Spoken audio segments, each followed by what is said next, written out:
আৰু এই ডেলিগেট সভাত দেখিলোঁ এজন গাদ্দাৰ বহি আছে। চৰকাৰ গঠন কৰাৰ পিছত APPL দলে সেই দাবীবিলাক সম্পূৰ্ণৰূপে পাহৰি গ'ল। আমছুৰ মঞ্চত গাদ্দাৰ কিয়, এই প্ৰশ্নটো মই কৰিব বিচাৰিছোঁ। বন্ধুসকল, কিছুমান কথা নকলেও নহয়, যাৰ কাৰণেহে ক'ব লগা হয়। আৰু মই কথাটো জানো যে সকলো কথা চবৰ কাৰণে হজম নহয়।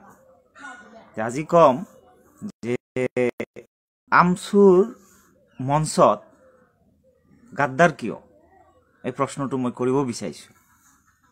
কালি এটা ফটো মই পালোঁ, আৰু সেই ফটোটো আছিলে বিজনীত আমছুৰ ডেলিগেট সভা হৈ আছিলে। আৰু এই ডেলিগেট সভাত দেখিলোঁ এজন গাদ্দাৰ বহি আছে। আৰু মই বুজি পোৱা নাই সেই গাদ্দাৰজনক কিয় তাত স্থান দিয়া হৈছে, যাৰ কাৰণে কথাখিনি মোৰ মনৰ কথাখিনি ব্যক্ত কৰিব বিচাৰিছোঁ। আপোনালোকে জানে যে আমিও প্ৰাক্তন কৰ্মী সংগঠনটোৰ, আৰু দীৰ্ঘদিন এই সংগঠনটো কৰি আহিছিলোঁ। আৰু সংগঠনৰ মজিয়াত থাকি জাতিৰ হকে যিমান দূৰ সম্ভৱ আমি কাম কৰিছোঁ। বাক্সা জিলাত সংগঠনটোক প্ৰতিষ্ঠা কৰাৰ ক্ষেত্ৰত আমি কাম কৰিছিলোঁ। বিভিন্ন লেণ্ডমাৰ্ক আন্দোলন আমাৰ আছে, এইবিলাক বহুতেই জানে। আমাক আমছুৰ মজিয়াৰ পৰা অৱসৰ লোৱাৰ পিছত, অব্যাহতি লোৱাৰ পিছত আমাক মাতি লৈছিলে। আমছুৰ তেতিয়াৰ সভাপতি, তেতিয়াৰ উপদেষ্টা বা যিসকল আমছুৰ শুভাকাংক্ষী, তেখেতসকলক অনুৰোধ কৰিছিল যে সংগঠনৰ পৰা বা সংগঠনৰ প্ৰতি মৰম থকা এজন যুৱক তেওঁলোকক দিব লাগে, মানে APPLক দিব লাগে। তেওঁলোকে প্ৰাৰ্থী বনাব আৰু তাক জিকাই লৈ গৈ পেলাই EM বনাব, এনেকুৱা ধৰণৰ কথা কৈছিল। কথা কৈ এই যিজন গাদ্দাৰ বা প্ৰমোদ বড়ো ডাঙৰীয়াক যে কালি বিজনীত ডেলিগেট সভাত মাতিলে, মই সেইকাৰণে কথাখিনি কৈছোঁ। মই মনত পেলাই দিব বিচাৰিছোঁ আমছুৰ সন্মানীয় নেতাসকলক যে তেতিয়া বহুত কথা দিছিল, কথা দি পেলাই গেৰাণ্টি দি পেলাই আমছুৰ 22 দফীয়া দাবী তেওঁলোকে মানি লৈছিল। 22টাকৈ দাবী উত্থাপন কৰিছিল আমছুৱে। BTC অঞ্চলত বসবাস কৰা সংখ্যালঘু জনসাধাৰণৰ অধিকাৰ সুনিশ্চিত কৰাৰ কাৰণে 22টাকৈ দাবী উত্থাপন কৰিছিল, য'ত ভূমিৰ অধিকাৰৰ কথাটো আছিলে, ৰাজনৈতিক অধিকাৰৰ প্ৰশ্নবিলাক আছিল, ছাত্ৰ ছাত্ৰীৰ ভৱিষ্যতৰ অধিকাৰৰ প্ৰশ্নবিলাক আছিল। কিন্তু দেখা গ'ল চৰকাৰ গঠন কৰাৰ পিছত APPL দলে সেই দাবীবিলাক সম্পূৰ্ণৰূপে পাহৰি গ'ল, বিদ্যাংগুষ্ঠ প্ৰদৰ্শন কৰি। আৰু মই আগত যিটো কথা কৈ আছিলোঁ যে আমাক আমছুৰ নেতৃত্বৰ পৰা অনুৰোধ জনাই পেলাই আমাক এই দলত লোৱা হৈছিলে। আৰু ঘৰত বহি থকা অৱস্থাতে আমাৰ টিকটো ঘোষণা কৰিছিল APPL দলে। পৰৱৰ্তী সময়ত কি কৰিছিল কথাবিলাক আপোনালোকে জানে। আৰু যদি বহুতে ভাবিছে যে এই অন্যায় খালি শ্বাহজাহান আলী আহমেদৰ লগত কৰিছিল, তেতিয়াহ'লেতো ভুল। এইটো ব্যক্তিগতভাৱে ল'বই নালাগে। সম্পূৰ্ণ জাতীয়ভাৱে গাদ্দাৰী কৰা হৈছে। প্ৰমোদ বড়ো ডাঙৰীয়াৰ নেতৃত্বত থকা APPL দলে জাতীয় গাদ্দাৰী কৰিছে। সংখ্যালঘু সংগঠনৰ এজন প্ৰাক্তন কৰ্মী হিচাপে মোক টিকট দিয়া হৈছিল, আৰু আমছুৰ নেতাসকলক অনুৰোধ জনাই মোক লোৱা হৈছিলে। কথাবিলাক মই কেতিয়াও কোৱা নাছিলোঁ। কালি তেওঁৰ ফটো মই দেখা পাই কথাটো মই ক'ব লগা হৈছে আজি, যে ৰাজনীতিৰ কাৰণে খালি আমি ৰাজনীতি কৰা নাই, জাতীয় চেতনা আমাৰ গাত আছে এতিয়াও। আৰু সেই কথাখিনি থকাৰ কাৰণেইতো আমি APPL বাদ দিব লগা হৈছে, কাৰণ তেওঁলোকৰ প্ৰতিটো ষ্টেপ সংখ্যালঘু বিৰোধী ষ্টেপ, প্ৰতিটো খোজ তেওঁলোকৰ সংখ্যালঘু বিৰোধী খোজ। যিয়ে নহওক, এই প্ৰমোদ বড়ো ডাঙৰীয়াই আমাক টিকট দি তাৰপিছত BJPৰ লগত গোপন মিতিৰালি কৰি আমাৰ সমষ্টিটো এৰি দিয়া হৈছিল গৌতম দাসৰ ওচৰত। আৰু এই কথাখিনি খালি আমিয়ে জনা নাছিলোঁ, আমাৰ সংখ্যালঘু কৰ্মীসকলে জনা নাছিল, আমাক জনোৱা হোৱা নাছিল। বাকী বড়ো বা বেংগলী সম্প্ৰদায়ৰ যিসকল কৰ্মী আছিল APPLৰ সকলোকে জনোৱা হৈছিল। আৰু তেওঁলোকে প্ৰচাৰ কৰিছিল অডিঅ' কল ভাইৰেল হৈছিল, সেইবিলাক মোৰ কাণতো আহিছে, মোৰ মোবাইলত আহিছে। তেওঁলোকে ডাইৰেক্ট ইউপিপিএল দলৰ নেতাসকলে ডাইৰেক্ট কৈছে শ্বাহজাহানক ভোট দিব নালাগে, সেই ভোট তেওঁলোকে পদুম ফুলত ডাইভাৰ্ট কৰিব লাগে। আৰু এই প্ৰমোদ বড়োৰ ইংগিততে এই কথাখিনি হৈছে। পৰৱৰ্তী সময়ত কথাখিনি স্পষ্ট হৈছে, তথ্য মই লাভ কৰিছোঁ যে তেওঁলোকে সঁচাকৈ আমাৰ লগত গাদ্দাৰী কৰিছিল।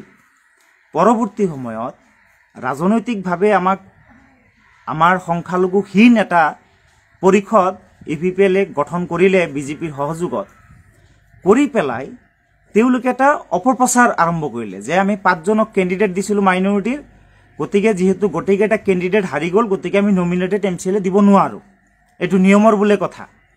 অৰ্থাৎ যিটো জনগোষ্ঠীৰ পৰা টিকট দিছে কিন্তু হাৰি গৈছে, তাৰ পৰাও বোলে দিব নোৱাৰে। BTC একৰ্ডৰ 4.2 কি কৈছে, যিটো জনগোষ্ঠীৰ পৰা এজনো প্ৰতিনিধি নাহিব তাৰ পৰা কাৰোবাক নহয় কাৰোবাক নমিনেটেড দিব লাগিব, সেই টিকট দিয়া নিদিয়াৰ প্ৰশ্নই নাই তাত। দীপক ভঁৰাল আৰু কৃষ্ণ গিৰি নামৰ দুগৰাকী কেণ্ডিডেট হাৰি যোৱাৰ পিছতো মাধৱ ছেত্ৰীক কিন্তু নমিনেটেড MCLA দিয়া হৈছে। যদি মাধৱ ছেত্ৰীক দিব পৰা যায়, কোনো আলিয়া আহমেদ হুছেইন মিয়াক কিয় দিব পৰা নাযায়? আজি সেই অপপ্ৰচাৰ দি পেলাই সংখ্যালঘুৰ পৰা এজন নমিনেটেড নিদিলে, আমাৰ লগত গাদ্দাৰী কৰিলে, ডাইৰেক্ট গাদ্দাৰী কৰিছে বন্ধুসকল। মই কোনো ৰাজনীতিৰ স্বাৰ্থত কোৱা নাই, টোটেলি প্ৰমোদ বড়ো ডাঙৰীয়াই সংখ্যালঘুসকলৰ লগত গাদ্দাৰী কৰিছে। আমচুক দিয়া লিখিত প্ৰতিশ্ৰুতিৰ এটা প্ৰতিশ্ৰুতি তেখেতে পালন কৰা নাই, আৰু তেখেতে পৰৱৰ্তী সময়ত আমাৰ লগত চৰমভাৱে অন্যায় কৰিছে, সংখ্যালঘু জাতিটোৰ লগতে অন্যায় কৰিছে। তাৰ পিছতো কিহৰ স্বাৰ্থত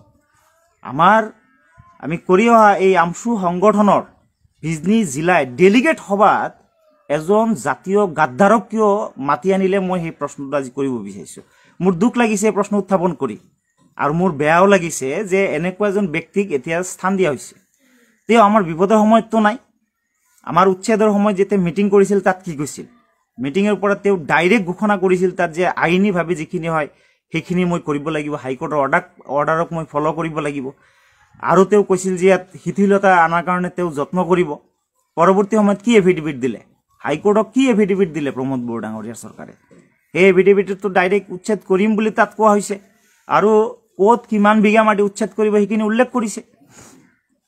এনেকুৱা ধৰণৰ স্থিতি লোৱা এগৰাকী ব্যক্তি আমচুৰ ডেলিগেট সভাত মাতি অনাটোৰ কোনো যুক্তি থাকিব নোৱাৰে। ডেলিগেট সভাত কিয় মাতিব লাগে তাক? তেওঁ আমাৰ সংগঠনৰ প্ৰতি কোনো দায়বদ্ধতা আছে, আমাৰ জাতিটোৰ প্ৰতি, আমাৰ সংখ্যালঘুৰ প্ৰতি কিবা দায়বদ্ধতা আছে? সেই প্ৰশ্নটো মই কৰিব বিচাৰিছোঁ। সন্মানীয় বন্ধুসকল, প্ৰাক্তন সতীৰ্থ হিচাপে এই কথাখিনি উত্থাপন কৰিছোঁ। আপোনালোকে বেয়া পাব নালাগে, কথাখিনি ছ'চিয়েল মিডিয়াত ক'ব লগা হ'ল, কাৰণ এই ফটোটো ছ'চিয়েল মিডিয়াতে মই পাইছোঁ। মুকলি সভাত মাতিলে বেলেগ কথা, ৰাইজৰ প্ৰতিনিধি হিচাপে, কোনো জনপ্ৰতিনিধি বৰ্তমান দায়িত্ব থকা হিচাপে আপুনি মুকলি সভাত মাতিছে, এইটো বেলেগ প্ৰশ্ন, বেলেগ প্ৰসংগ। ডেলিগেট সভাত য'ত নিৰ্ধাৰণ হ'ব যে অনাগত সময়ত আমচুৱে কি কি কাৰ্যসূচী ল'ব, অনাগত 1 বছৰৰ কাৰণে, 2 বছৰৰ কাৰণে, য'ত নিৰ্ধাৰণ হ'ব যে কোনগৰাকী ব্যক্তিক আমি দায়িত্ব প্ৰদান কৰিম সংগঠনৰ পৰৱৰ্তী সময়ৰ কাৰণে, তেনেকুৱা এটা গুৰুত্বপূৰ্ণ সভাত তেখেতক কিয় স্থান দিয়া হ'ল, মই এই কথাটো বুজি পোৱা নাই। গতিকে বিজনী জিলা সমিতিৰ পৰা এই ফটো ভাইৰেল হোৱা মই দেখিছোঁ, আৰু খালি মোৰ লগত নহয়, টোটেল সংখ্যালঘুৰ লগত প্ৰতাৰণা কৰা এইগৰাকী প্ৰমোদ বড়ো ডাঙৰীয়াক কি কাৰণত মঞ্চ স্থান দিয়া হ'ল সেই কথাখিনি উত্থাপন কৰিলোঁ। আৰু হয়তো এই কথাখিনিৰ কাৰণে মোক যথেষ্ট বেয়া পাব পাৰে কিছুমানে, তেখেতসকলৰ ওচৰত মই দুখ প্ৰকাশ কৰিছোঁ। কিন্তু এটাই কথা যে কথাখিনি আপোনালোকে ভালকৈ বিশ্লেষণ কৰা উচিত আছে। আমাৰ এই কথাটো কিয় বাধ্য নহয় তেখেত? আজি ইমান দিনতো কোনো আমচুৰ সভাত যোৱা আমি দেখিবলৈ নাপালোঁ। আনকি কোনো এটা ধৰ্মীয় সংখ্যালঘুৰ সংগঠনৰ কোনো এখন সভাত তেখেতকতো যোৱা দেখা নাপালোঁ। তেওঁ BTCৰ চিফ হিচাপে কালি প্ৰথমবাৰৰ কাৰণে সংখ্যালঘু এখন সভাত গৈছে, তথাপি ডেলিগেটত গৈছে। বুজা নাই, ইয়াৰ আগত তেখেতকতো মাতিছিলে, ABMCয়ে মাতিছে, আমচুৱে মাতিছে, ক'তোতো যোৱা নাই। মানে এতিয়া কি? এতিয়া ভোটটো লাগে, আমাৰ সংখ্যালঘুসকলৰ ভোট লাগে, আকৌ কাৰোবাক নহয় কাৰোবাক বলিৰ পঠা বনাব। আজি আমাৰ এজন প্ৰাক্তন সতীৰ্থ চিৰাং জিলাৰ তেওঁ UPPL দলত নতুনকৈ সোমাইছে, সোমাই পেলাই তেওঁক কথাবিলাক নজনাকৈ বহুত কথা মন্তব্য দি পেলায়, বহুত আমাৰ বিৰুদ্ধে কথা কোৱা আমি দেখিছোঁ। তেখেতে যিহেতু এই সংগঠনৰ প্ৰাক্তন সতীৰ্থ, মই অনুৰোধ জনাম যে আপুনি ভালকৈ জানি লওক যে খালি ৰাজনীতিৰ স্বাৰ্থত ৰাজনীতি কৰিব নালাগে। জাতীয় সংগঠন কৰা হিচাপে আপোনাৰ দায়বদ্ধতা আছে। ভুল কথাত মানে যাব নালাগে, ভুল পথত যাব নালাগে। মই এই কথাখিনি ক'ব বিচাৰিছিলোঁ। বিগত 4টা বছৰ পাৰ হৈ গ'ল। BTC অঞ্চলৰ সংখ্যালঘুসকলৰ ন্যায় নিৰাপত্তা অধিকাৰ আৰু বিভিন্ন বিষয়বিলাক প্ৰশ্ন হৈয়ে থাকিল, কোনো সমাধান নোলাল। আমছু ABMCয়ে যিখিনি দাবী উত্থাপন কৰিলে বা বিভিন্ন সংখ্যালঘু সংগঠনে যিখিনি দাবী উত্থাপন কৰিলে, কোনো এটা দাবীক ন্যায্যতা প্ৰদান কৰা নহ'ল, মাটিৰ অধিকাৰ দিয়া নহ'ল। আজি কিছুমান মাটিৰ কাগজৰ নামত কিছুমান পত্ৰ তেওঁলোকে দি আছে, যিবিলাকৰ কোনো বেছ নাই। এইটো লেণ্ড পলিচি 1989 মতে আপোনাৰ লোকেল ইণ্ডিজিনিয়াছ ফেমিলি হ'ব লাগিব।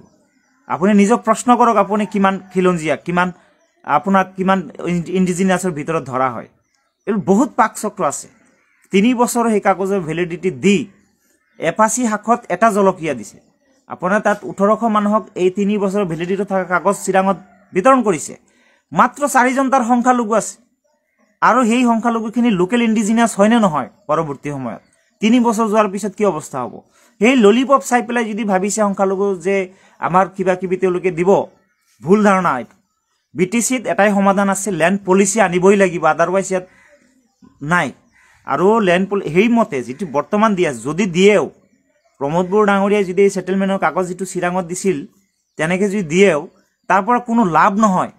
আপোনালোকে আইনটো চাব লাগিব, এইটো চাব লাগিব। এই আপুনি লেণ্ড পলিচিখন চাওকচোন, 1989 ক্লজ 3, সেইটো আপুনি চাওক ভালকৈ। আৰু সেইটো যদি লাগে মোক হোৱাটছআপ ইনবক্স যি কৰে মই পঠাই দিম ইনশাল্লাহ। তো ধুনীয়াকৈ স্পেচিফিকেলি ষ্টাডি নোট আছে আমাৰ, ষ্টাডি নোটখিনি চাওক। প্ৰকৃততেই আমাৰ সংকট নামি আহিব এই এখেতৰ নেতৃত্বত। এখেতক প্ৰশ্ন কৰিব লাগে। তাৰ বিপৰীতে গৈ পেলাই এখেতক ফুলাম গামোচা দি আদৰি মই কোনো অৰ্থ দেখা নাই। তো যিয়ে নহওক বন্ধুসকল, আজিৰ লাইভটো যথেষ্ট আপত্তিও হয়তো বহুতে কৰিব পাৰে, কিন্তু মোৰ মনত অহা কথাখিনি আজি ব্যক্ত কৰিলোঁ। আৰু বহুত কথা আছে ক'ব লগা। এইখিনি কৈ আজি লাইভৰ পৰা বিদায় ল'ব বিচাৰিছোঁ। ধন্যবাদ।